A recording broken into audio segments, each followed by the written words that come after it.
Assalamualaikum warahmatullahi wabarakatuh. Halo semuanya, selamat datang di perkuliahan Fisika Saintek PPKU 2020. Semoga Anda semuanya sehat dan pada pertemuan kali ini saya dan Bu Siti dari Departemen Fisika akan membawakan materi kuliah terkait dengan cahaya dan optika ya.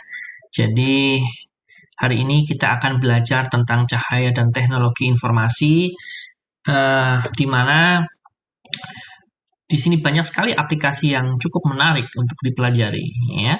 Jadi kita akan membahas pertama mengenai latar belakang dari pentingnya kita mempelajari cahaya dan teknologi informasi dan disusun oleh beberapa pendalaman teori dan latihan-latihan soal. Oke, jadi hari ini kita akan mulai dengan kemampuan akhir yang diharapkan, yaitu Anda diharapkan akan memahami gejala yang terkait dengan cahaya dan teknologi informasi sebagai suatu fenomena dari elektromagnetisme ya, dan bagaimana aplikasinya, contohnya di dalam kehidupan sehari-hari seperti wifi dan dampaknya ya, terutama dalam bidang sains dan teknologi, serta kita mampu nanti Anda diharapkan bisa menganalisis sifat-sifat gejala gelombang elektromagnetisme dalam berbagai spektrum. Ya, kita akan lihat nanti betapa luasnya spektrum gelombang elektromagnetik dan bermanfaatkan dalam berbagai teknologi yang mutakhir. Dan kalau Anda perhatikan di berita ya, bagaimana contohnya wahana Pathfinder bisa sampai ke Mars, atau bagaimana kita menemukan gelombang gravitasi ya, yang saat ini menjadi salah satu pembuktian ya dari teori Einstein, gravitasi universal Einstein, juga tentang bagaimana kerja peralatan optoelektronika seperti handphone dan juga laptop, dan banyak sekali aplikasi dalam kehidupan sehari-hari yang tidak bisa kita lepaskan dari materi hari ini, yaitu tentang cahaya ya. Dan sejarah dari cahaya itu sebenarnya sudah jauh lebih lama dari abad ke-18, yaitu dimulai dari penemuan di abad-abad keemasan Islam ya oleh Ibnu Al-Haytham, di mana beliau menjelaskan bagaimana cara kerja mata untuk pertama kalinya, dan juga penemuan hukum pembiasan cahaya oleh Ibnu Sahal ya, sebelum penemuan oleh Willibald Snell ya. Jadi sejarahnya Anda bisa baca sendiri, itu sebenarnya jauh mendahului slide ini ya. Nah, tapi penemuan kemagnetan ya ini dimulai pada tahun 1819 oleh Hans Christian Ørsted, seorang ilmuwan dari Denmark ya, menunjukkan bahwa di sekitar kawat beralus ini ada gejala magnetisme karena bisa menghasilkan pembelokan jarum kompas ya. Nah, kesimpulan dari percobaan tersebut adalah bahwa kawat berarus ini akan menimbulkan medan magnet statik yang berada di sekelilingnya ya. Nah, dari situ kemudian para ilmuwan seperti Maxwell menemukan bahwa nantinya kelistrikan dan kemagnetan itu ternyata muncul dari satu fenomena yang sama, yaitu muatan, di mana kelistrikan ini dan kemagnetan ini terkait dengan muatan yang bergerak ya. Nah, ini seorang fisikawan hebat dari Scotland ya kalau nggak salah, atau Inggris ya, James Clerk Maxwell, yang pertama kali merumuskan keempat persamaannya yang fenomenal terkait dengan hubungan antara kelistrikan dan kemagnetan. Nanti kita lihat bahwa keempat persamaan kelistrikan dan kemagnetan ini mendasari seluruh fenomena elektromagnetisme klasik ya. Bisa Anda lihat di sini bahwa ada 4 persamaan matematis dari persamaan Maxwell, dan Maxwell ini adalah seorang mahasiswa yang sangat suka akan matematik dan seorang yang sangat pandai untuk merangkum fenomena fisika menjadi perumusan matematik ya. Nah, dalam fisika kita tahu perbedaan sains dengan metasains adalah kemampuan kita untuk memverifikasi, memfalsifikasi, membuktikan apakah suatu fenomena itu dapat kita persalahkan ya. Kemudian di sini kita lihat bahwa metode dalam fisika yang digunakan untuk mendeskripsikan suatu fenomena ini adalah metode matematis ya, di mana kita menggunakan permodelan matematik untuk menjelaskan fenomena. Ya. Ini salah satu yang membedakan ilmu fisika dengan ilmu, katakanlah ilmu-ilmu pseudoscience seperti psikologi dan sebagainya. Kita lihat di sini keempat persamaan Maxwell ini terkait dengan bagaimana listrik dan magnet ini saling terkait, ya. Persamaan pertama ini terkait dengan bagaimana medan listrik itu dapat dihasilkan oleh suatu muatan neto, ya. Di mana kita bisa menggunakan hukum pertama untuk menurunkan persamaan gaya Coulomb, ya. Nanti kita akan belajar ini kalau Anda mendalami fisika lebih lanjut. Kemudian fenomena kedua terkait dengan hukum Gauss, yaitu untuk B, ya. Jadi di sini adalah integral tertutup dari sebuah permukaan, yang tadi permukaan Gauss juga, integral tertutup dari permukaan Gauss yang pertama tadi menyatakan bahwa medan listrik yang neto ini sebanding dengan muatan yang ada di dalam suatu permukaan. Nah, kalau di sini dalam medan magnet kita lihat integralnya 0, itu artinya jumlah medan magnet garis-garis yang keluar dan yang masuk itu adalah sama. Jadi ini mengindikasikan tidak ada magnetic monopole. Karena kalau ada magnetic monopole pasti ada selisih antara yang keluar dan yang masuk. Ya. Nah ini sejauh ini tidak ditemukan di alam adanya magnetic monopole. Kemudian yang ketiga, ini terkait dengan hukum Faraday. Hukum Faraday itu terkait dengan fenomena bahwa perubahan dalam fluks magnet terhadap waktu ini menghasilkan GGL, ya. Ya, jadi kita bisa simpulkan di sini ya bahwa ada sebab akibat antara medan listrik dan medan magnet, ya. Kalau ada perubahan fluks magnet ini terkait dengan pembentukan medan listrik. Nah, di hukum keempat bahwa perubahan arus atau perubahan muatan yang bergerak ya akan menghasilkan medan magnet. Ini adalah simetri di sini. Ya. Kita kenali sebagai hukum Ampere. Oke, jadi keempat persamaan ini mendasari semua gejala fenomena klasik elektromagnetis klasik ya. Nah, di sini kita lihat bahwa garis medan listrik ini berawal dari muatan positif dan berakhir di muatan negatif ya. Jadi perjanjian kita medan listrik itu berarah dari muatan positif dan masuk ke muatan negatif ya. Sedangkan medan magnet itu selalu berbentuk loop, dia berawal dari kutub utara dan masuk ke kutub selatan. Dia berbentuk loop tertutup artinya tidak berawal dan tidak berujung dimanapun. Nah, kita lihat di sini bahwa medan magnet ini dihasilkan oleh muatan yang bergerak. Jadi kalau ada muatan yang bergerak, nanti medan magnetnya itu bisa kita bisa kita cari dengan menggunakan aturan tangan kanan nanti ya. Nah, di sini perubahan medan magnet juga menghasilkan GGL. Yang kita tahu di sini bahwa ada gaya gerak listrik yang bisa dihasilkan kalau kita memasukkan batang magnet keluar masuk melalui suatu solenoid ya. Ini disebabkan karena menurut persamaan Maxwell adanya perubahan arus ya atau muatan yang bergerak sejalan dengan waktu ini akan menghasilkan suatu medan magnet ya, ini fenomena alam ya. Nah, di sini juga medan listrik ya bisa dihasilkan juga oleh perubahan medan magnet. Jadi pertanyaannya apakah ada kesimetrian di antara medan listrik? Tadi sudah saya jawab, tentu saja ada kesimetrian. Ini bisa kita lihat di persamaan yang di sini ya. Walaupun ini tidak fully simetris karena di sini tidak ada monopol magnet yang sejauh ini terverifikasi oleh eksperimen ya. Nah, jadi di sini Anda bisa baca sendiri perubahan medan listrik dan medan magnet ini akan menghasilkan medan yang kawannya ya, dan mereka selalu berpasangan. Nah, sekarang yang menarik adalah bahwa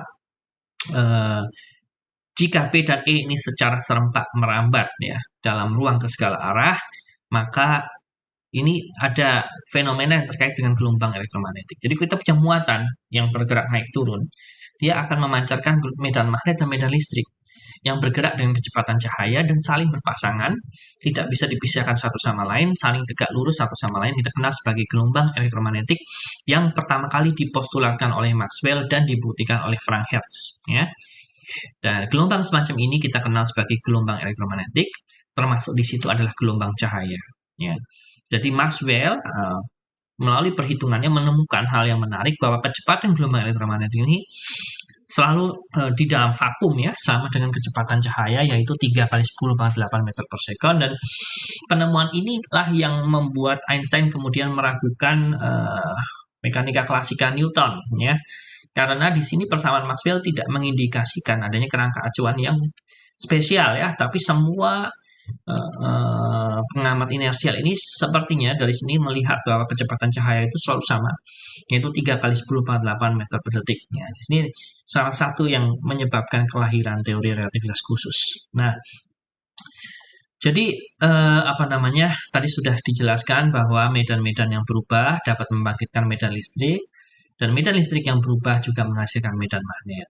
Ya, nah jadi kalau proses tersebut ini berlangsung secara kontinu ya bergantian seperti itu, maka medan magnet dan medan listrik juga bisa merambat di sini tadi ya. Jadi apa namanya gelombang elektromagnetik ini terdiri dari dua medan yaitu medan listrik dan medan magnet yang merambat dan luas seperti yang bisa Anda lihat di gambar seperti ini.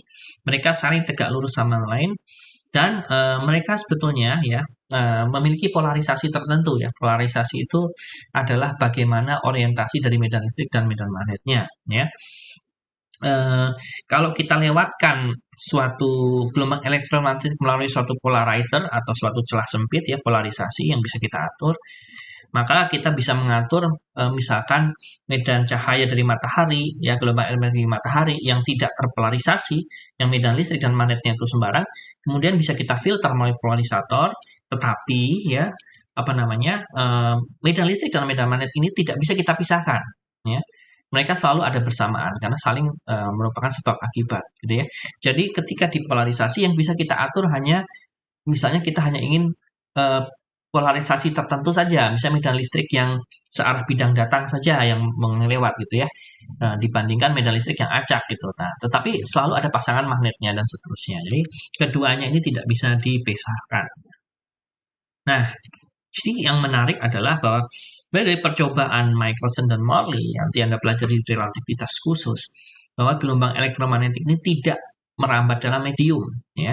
Artinya tidak ada kerangka acuan yang menjadi suatu patokan dari perambatan gelombang elektromagnetik tersebut. Gelombang elektromagnetik tersebut akan sama bernilai C kecepatannya di dalam vakum untuk semua pengamat yang berada dalam kerangka acuan yang inersial. Nah, kemudian sifat kedua, gelombang elektromagnetik adalah gelombang transversal. Gelombang transversal artinya arah rambatnya dan arah osilasi dari muatannya itu berada pada keadaan yang saling tegak lurus. Jadi osilasinya naik turun dan gelombangnya itu merambat seperti ini. Jadi dia tegak lurus satu sama lain. Ini kita kenal sebagai gelombang transversal. Nanti sudah belajar gelombang transversal dan gelombang longitudinal. Kalau gelombang suara itu gelombang longitudinal ya. Dan sampai ketukar. Nah, jadi gelombang cahaya ini bisa kita pandang sebagai suatu partikel foton ya. Kumpulan dari partikel-partikel yang jumlahnya sangat banyak, yang unitnya energinya adalah H kali F, mana H adalah konstanta Planck.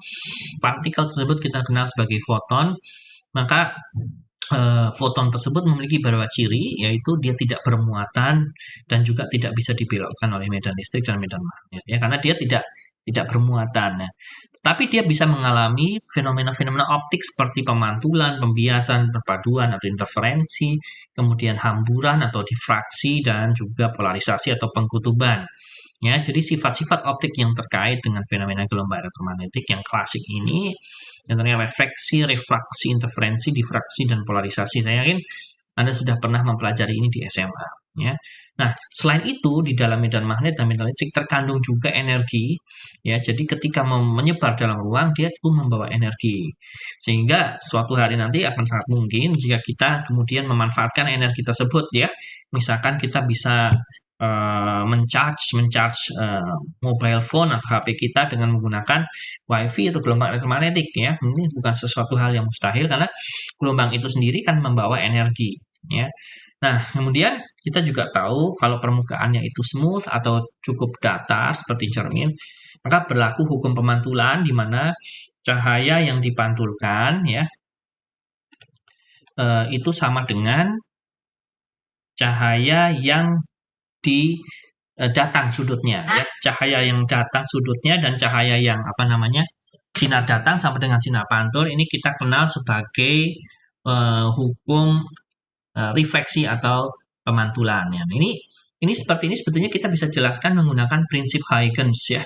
Jadi prinsip Huygens itu menyatakan bahwa ya Anda bisa membaca sendiri nanti bahwa apa, setiap titik ya, kalau kita punya sebuah sumber gelombang primer seperti ini, ya, nah, sumber gelombang ini, maka ketika dia menyebar, cahayanya menyebar seperti lingkaran begini, yang bola begitu ya. Nah, ini kita kenal setiap permukaan bola itu sebagai wavefront atau sebagai bidang gelombang. Setiap titik dalam bidang gelombang ini bisa kita anggap sebagai suatu sumber gelombang sekunder. Ini adalah prinsip Huygens yang mungkin masih ingat di SMA. Ya. Nah, yang berpropagasi maju. Dengan menerapkan prinsip Huygens pada titik-titik di mana cahaya tersebut datang, maka Anda akan memperoleh bahwa interferensi konstruktif atau jumlah penjumlahan gelombang yang positif ya. Gelombang itu kan memenuhi superposisi ya. Superposisi ya, interferensi konstruktifnya adalah pada saat sudut datang dan sinar pantul atau sudut sinar datang dan sinar pantul itu sama. Jadi hanya terjadi interferensi konstruktif menurut prinsip Huygens ya apabila sinar datang sudutnya sama dengan sinar pantul. Ini salah satu cara untuk menurunkan secara geometris hukum pemantulan ya. Kemudian kita lihat di sini ya sifat-sifat cahaya lain yaitu pembiasan. Ketika kita melihat dalam sebuah kaca etalase di toko misalkan, selain Anda bisa melihat barang di dalamnya, Anda juga kadang bisa melihat bayangan Anda. Ini disebabkan karena sebagian cahaya itu ditransmisikan dan sebagian dipantulkan. Ya. Nah, kita bisa lihat dari sini kembali sebetulnya menggunakan prinsip Huygens, kita bisa membuktikan adanya fenomena bahwa sudut bias ini yang kita lihat dia bisa akan mendekati atau menjauhi garis normal bergantung pada hukum yang ditemukan oleh Ibnu Sahal dan Wildebrandt Snell 400 tahun kemudian ya melalui rumus yang N1 sin theta 1 sama dengan N2 sin theta 2. Ya sebetulnya ini kalau Anda dalami lagi ada kaitannya sama prinsip Fermat ya bahwa lintasan yang ditempuh cahaya itu adalah lintasan yang memakan waktu terpendek. Ya, jadi di sini Anda bisa melihat berdasarkan pengamatan juga atau bisa dibuktikan oleh prinsip Huygens dan prinsip Fermat bahwa berlaku N1 sin theta 1 sama dengan N2 sin theta 2. Nah, kita lihat kalau cahaya datang dari udara ke tempat yang lebih dense atau lebih tinggi kerapatannya seperti air, maka dia akan dibiaskan mendekati garis normal dan sebaliknya akan dibiaskan menjauhi garis normal apabila dia berasal dari yang lebih lebih rapat ke lebih renggang ya. Nah, fenomena pembiasan ini bisa kita lihat dalam bentuk suatu ilusi optik di mana di sini ada sebuah pergeseran dengan ukuran yang lebih besar ya. Nah, tapi pembiasannya di sini kita lihat sebetulnya adalah bukan berarti bahwa pensil tersebut benar-benar bengkok ya, tapi karena lintasan cahayanya berubah, maka kita melihatnya seperti itu. Nanti Anda pelajari kalau Anda mendalami fisika lagi, ada yang indeks biasnya tidak selalu positif ya. Di sini kita anggap bahwa indeks biasnya real. Sebenarnya indeks bias juga bisa mengandung suku imajiner ya, yang terkait dengan serapan atau absorpsi. Contohnya kalau kita membahas tentang interaksi cahaya pada logam. Tapi pada di sini kita asumsikan bahwa medium yang kita gunakan adalah medium-medium yang transparan. Sehingga medium-medium yang transparan ini kita bisa modelkan sebagai non-absorption. Jadi kita bisa mengambil indeks biasnya itu purely real ya, hanya terdiri dari suku real saja. Sehingga kita bisa menuliskan dengan persamaan seperti ini ya. Nah, jadi di sini asumsi kita harus selalu diperhatikan bahwa mediumnya bersifat transparan ya. Oke. Kemudian apabila cahaya kita lewatkan melalui prisma, karena ada pembiasan, dan kita lihat di sini pembiasan ini bergantung pada indeks bias, di mana indeks bias itu sebetulnya bergantung pada panjang gelombang. Ya. Artinya kalau misalkan ada sebuah berkas yang mengandung banyak panjang gelombang, maka nantinya akan dibiaskan dengan sudut yang berbeda-beda karena indeks biasnya akan sedikit berbeda. Ya. Jadi ada hubungan antara indeks bias dengan panjang gelombang. Nah, sini kita lihat bahwa panjang gelombang yang warnanya merah ini akan dibiaskan paling sedikit dibandingkan yang warna biru ya kalau kita lihat di sini ya. Nah, ini saya lihat di sini. Jadi kalau kita punya bentuk seperti ini, maka disinilah muncul fenomena pelangi ya. Kita bisa, ini pertama kali cara Newton berusaha untuk menjelaskan cahaya dengan melewatkan cahaya melalui prisma di ruang kerjanya yang di saya nggak tahu mungkin di Trinity College atau di Cambridge waktu itu ya. Nah itu jadi dia melihat bahwa cahaya itu ternyata terdiri dari berbagai macam warna. Ini cahaya matahari ya. Nah kenapa demikian? Karena panjang gelombangnya berbeda akan memiliki indeks yang berbeda-beda. Sehingga dia dibiaskan dengan sudut yang berbeda-beda ya, karena nilai n-nya itu tidak sama. Oke, jadi ini ada hubungan antara panjang gelombang dengan indeks bias. Nah, kita bisa lihat di sini ya, indeks biasnya tidak sama, walaupun mirip-mirip, tapi ini tetap saja menghasilkan suatu pembedaan ya, di mana lintasannya sekarang tidak benar-benar sama, tapi ada sedikit pembelokan berdasarkan panjang gelombang. Lihat, merah itu volumenya, panjang gelombangnya berada di sekitar 660 ke atas, kemudian ungu itu di bawah 400. Ya. Oke ya, nah ini kita lihat ya, sifat-sifat cahaya, contohnya adalah pembentukan pelangi ya dan sebagainya. Ini semua bisa kita jelaskan dengan menggunakan prinsip yang tadi ya, yaitu prinsip dispersi, di mana kalau kita melihat pelangi, posisi kita biasanya membelakangi matahari, karena kemudian embun-embun air yang ada atau tetes-tetes air yang ada di udara akan dibiaskan dengan sudut yang berbeda-beda. Disebabkan karena cahaya tampak tadi, dia akan berfungsi seperti prisma ini ya, embun airnya, dia akan dipantulkan, dibiaskan maaf, dengan sudut yang berbeda. Kita lihat sini sebagai konsekuensinya warna merah, warna merah ini akan kita lihat berada di posisi atas dan warna ungu di bawah. Ini bisa dilihat dari gambar ini dengan cukup baik. Ya, kita lihat warna merah ini sampai ke kita dengan posisi di bawah, tapi mata akan melihat dia sebagai di atas, jadi kebalikannya, ya. Karena lintasan mata yang kita lihat itu adalah yang lurus gitu, ya.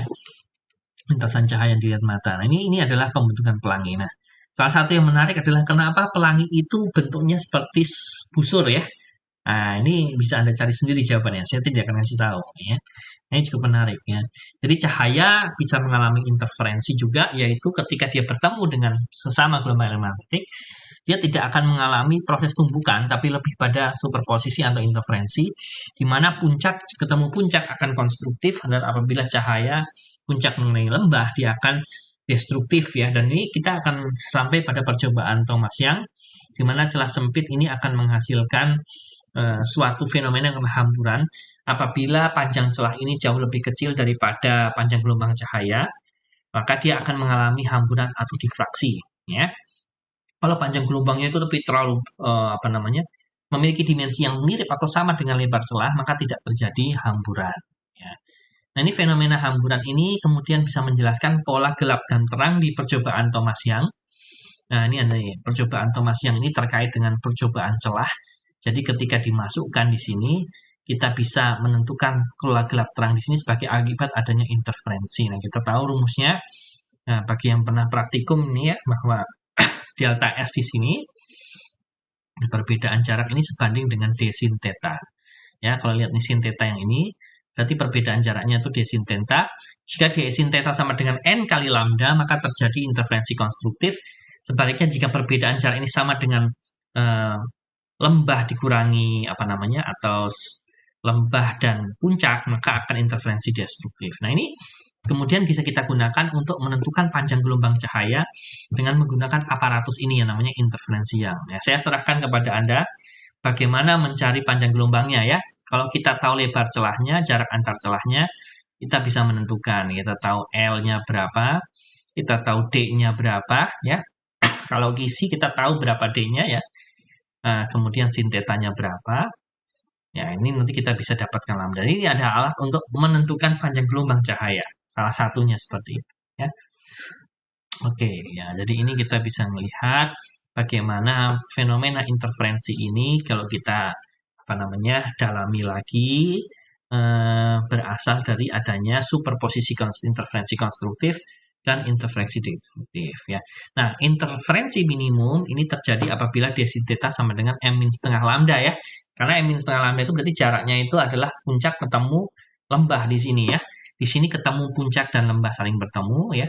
Sehingga terbentuklah pita gelap ya. Tapi kalau misalnya puncak ketemu puncak seperti pada gambar ini ya, maka terbentuk yang pola terang gitu ya. Tuh, ini salah satu bukti bahwa cahaya adalah gelombang ya. Walaupun nanti ceritanya belum tentu begitu. Kalau kita ngomongin kuantum, cahaya bisa kita lihat juga sebagai partikel ya. Seperti teori korpuskulernya Newton. Ya, jadi cahaya sebagai gelombang itu teorinya Huygens dan Young ya. Kemudian tapi nanti akan dikembali menjadi perdebatan pada saat membahas tentang teori kuantum yaitu efek fotolistrik ya. Jadi tadi cahaya bisa mengalami interferensi, interferensi maksimum terjadi di sini dan interferensi minimum terjadi pada kasus seperti ini. Kemudian di sini cahaya juga bisa mengalami difraksi ya. Jadi difraksi itu terjadi kapan? Terjadi jika d sin theta, ini pola gelap ya. Sin theta sama dengan m lambda sama dengan m123. Oke. Baik, sampai di sini kita akan break sebentar ya. Saya akan melanjutkan nanti kuliah ini. Jadi kita sudah setengah jalan di kuliahnya. Semoga sampai di sini bisa dipahami. Oke. Baik, saya akan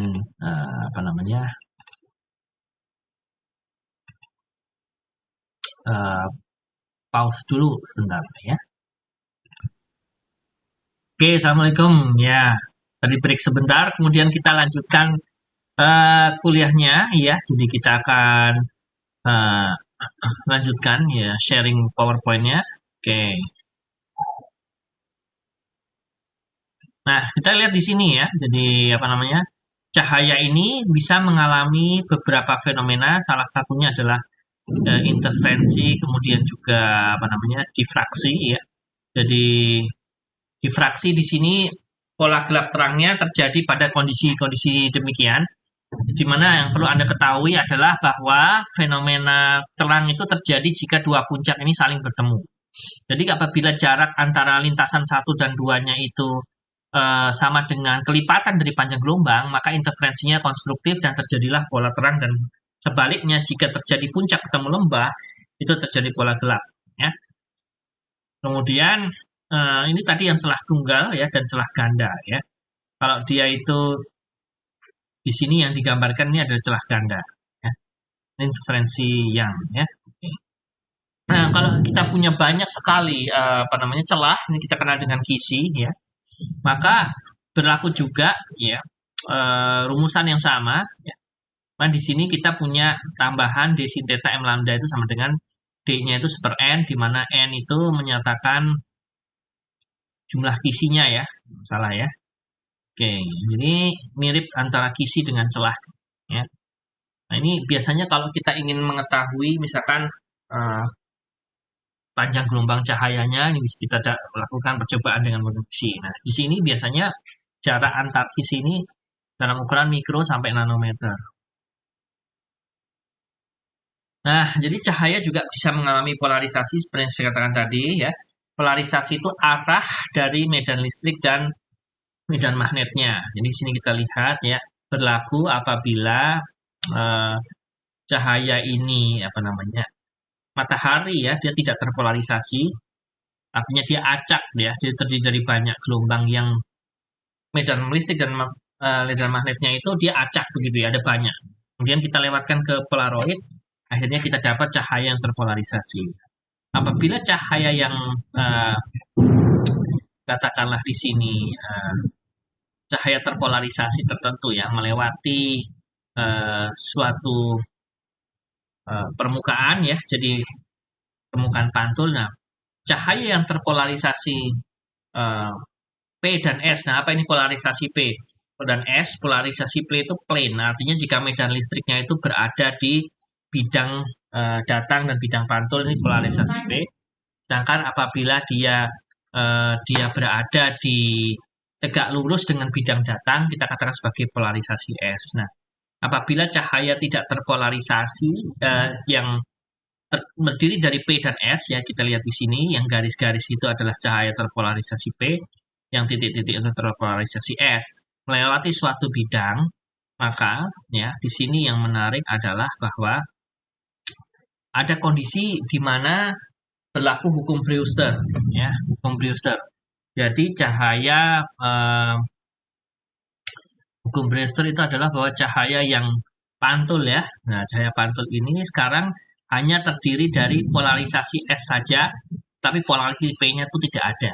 Nah, hukum Brewster itu sebetulnya bisa kita jelaskan melalui persamaan Fresnel ya. Mungkin untuk mahasiswa nanti yang mau mendalami fisika persamaan Fresnel, ini bisa menjelaskan kenapa eh, terjadinya sudut Brewster. Ya.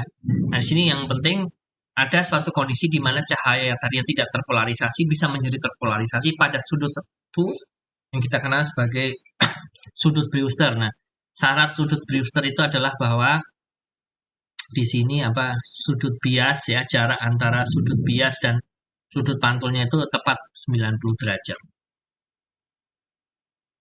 Nah, kenapa langit berwarna biru? Itu kan kaitannya sama hamburan elastris. Jadi ketika cahaya matahari mengenai langit ya, di atmosfer itu ada nitrogen, oksigen, dan sebagainya. Maka yang dihamburkan oleh atmosfer kita adalah yang panjang gelombangnya paling kecil, yaitu warna panjang gelombang biru ya, yang masih terlihat oleh mata kita. Kita bisa melihat dari biru sampai violet sampai ke merah, tapi violet itu mata retina kita tidak terlalu sensitif sel-selnya ya. Jadi yang kita lihat adalah cenderung biru. Nah, ini kalau kita berada di atmosfer Mars yang terdiri dari metana, itu yang dihamburkan justru adalah yang warna merah. Ya. Jadi karena perbedaan kondisi atmosfer kita. Nah, atmosfer yang biru itu berarti ada indikasi yang baik bahwa suatu planet mengandung oksigen. Ya. Jadi dari mana munculnya warna biru itu karena ada hamburan elastis antara cahaya matahari dengan molekul yang ada di atmosfer. Ya, hamburan elastis itu artinya tidak ada energi yang hilang dari tumbuhan tersebut. Kalau dari hamburan tersebut, kalau kita lihat di bulan itu tidak ada atmosfernya ya. Jadi dia hampa ya, kita akhirnya nggak melihat adanya warna-warna langit di bulan. Oke. Nah, kemudian jadi pembiasan ya, ada yang namanya pembiasan ganda. Nah, pembiasan ganda itu namanya sebetulnya itu ada yang kaitannya sama ordinary sama extraordinary polarization ya. Ada yang namanya birefringe, ada material birefringe yaitu material semacam quartz. Kalau dilewatkan cahaya karena ada perbedaan polarisasi, dia akan dibiaskan dengan sudut yang sedikit berbeda, yaitu itu kita katakan sebagai birefringe ya. Anda bisa cari sendiri di Google apa itu birefringe. Jadi kalau dilihat nanti tulisannya itu bisa ada dua gitu bayangan. Karena adanya perbedaan dari indeks bias akibat ada polarisasi. Ya. Jadi polarisasi ya juga bisa menghasilkan adanya dua sudut bias. Ya. Karena sebagai sinar ordinary ray yaitu mengikuti hukum yang normal yaitu N1 sin theta 1 sama dengan N2 sin theta 2. Adanya ya untuk yang kasus biasa, tapi pada birefringe ada juga sinar bias lain yang kita kenal sebagai extraordinary ray, yaitu dia ada sudut yang sedikit berbeda. Ya. Kemudian kecepatan gelombang elektromagnetik ini sudah kita cari tadi ya di persamaan Maxwell ya bahwa dia sama dengan kecepatan cahaya ya. Nah, ada hubungan yang penting dalam vakum dia nilainya adalah 3 kali 10⁴ meter per detik. Tentu dia dalam bahan maka dia bergantung pada indeks bias. Kalau di dalam bahan maka nilai C-nya itu menjadi kecepatan cahaya ya.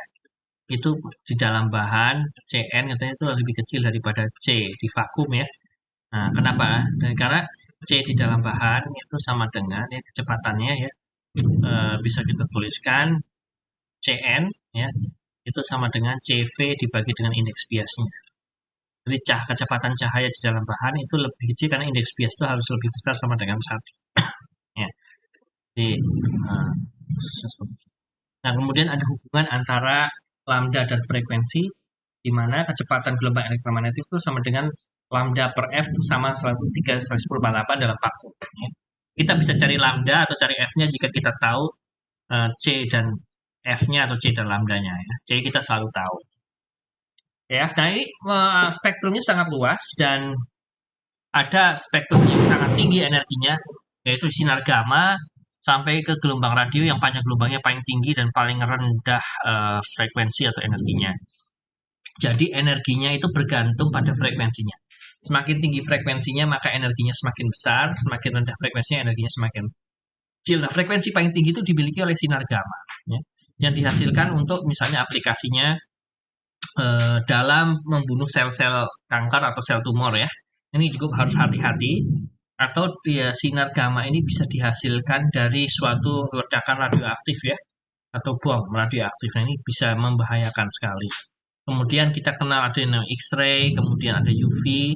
Cahaya tampak itu berada dalam spektrum 4000 sampai 7500 angstrom ya, atau 400 sampai 750 nanometer, hanya sekecil saja dari selang yang kita kenal ya.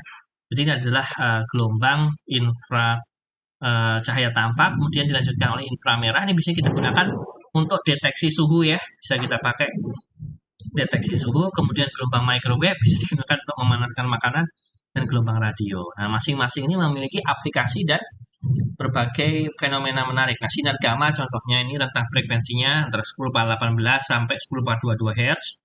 Ya. Ini di mana bisa dihasilkan dari adanya sinar kosmik atau peluruhan radioaktif dengan daya tembus yang sangat tinggi, bisa menembus logam ya, seperti platinum. Ya. Kita lihat di sini pemanfaatannya seperti apa ya.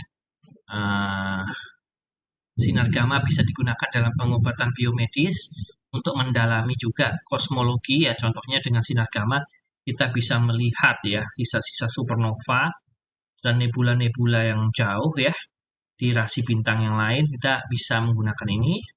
Saya tidak akan lama-lama di sini ya. Jadi intinya banyak sekali aplikasinya seperti sinar X ya.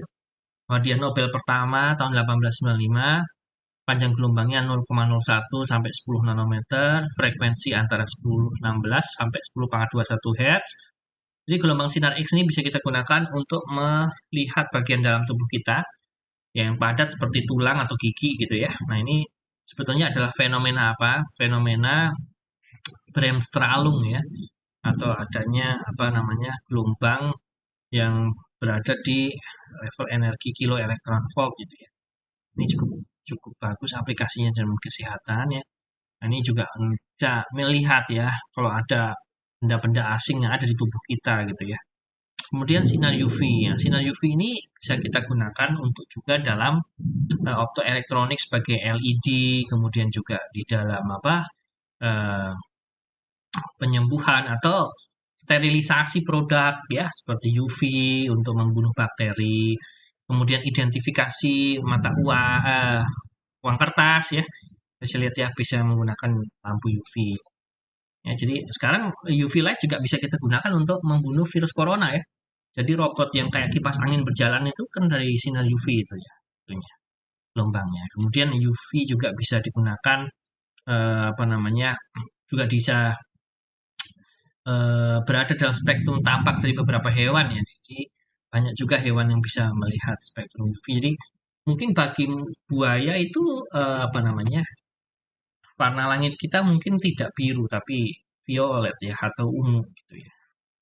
Nah, buaya ini termasuk hewan yang sangat setia pada pasangannya selama dia berada di laut ya. Kalau di laut dia setia sama pasangan. Oke, jadi kalau kita lihat di sini ya buah-buahan ya. Ya, jadi kita bisa lihat dia terletak lebih jelas di latar belakang ya, dan terpanjang UV dengan kelihatan. Di hewan itu ada beberapa yang memiliki kelebihan. Sinar inframerah itu ya, itu bisa kita gunakan untuk mendeteksi objek di kegelapan ya, seperti objek hidup ya. Kalau apa namanya tentara itu ada yang namanya Kugaba, alat untuk melihat musuh di kegelapan dengan mendeteksi panas yang dipancarkan. Juga untuk rudal jarak jauh dia bisa mencapai sasaran dengan melihat mana panasnya ya. Jadi rudal yang kasus tragedi pesawat Malaysia Air itu kan dia bisa mencapai pesawat itu kan ada panas ya. Jadi rudal itu adalah sensor inframerahnya di situ. Nah, termogan ya itu kan sebetulnya kenapa harus diarahkan ke mata, itu kan bahaya ke kepala. Ya, bisa juga diarahkan ke jari kita, sorry, ke tangan kita gitu ya. Nggak harus ke mata, karena kalau mata ya namanya mata itu kan bagian paling transparan dan sensitif ya, itu takutnya nanti sinarnya sampai ke retina gitu ya. Ini juga masih belum terlalu konklusif. Nah, gelombang mikro ini dalam komunikasi HP, BTS dan seterusnya ya, juga digunakan untuk memanaskan makanan agar molekul di daging itu benar-benar matang gitu ya. Jadi berosilasi dengan adanya energi dari gelombang mikro itu tanpa merusak makanan itu sendiri. Ya. Nah, yang menarik di situ adalah bahwa di ilmu kosmologi kan ada teori Big Bang ya. Teori Big Bang itu salah satu konfirmasi atau skakmatnya bahwa dia itu benar Big Bang. Itu dari pengamatan apa namanya wahana pertama tahun 1965 ya. Itu dari eksperimennya Penzias dan Wilson yang secara nggak sengaja menemukan adanya suatu radiasi tirai kosmik yang berasal dari seluruh penjuru.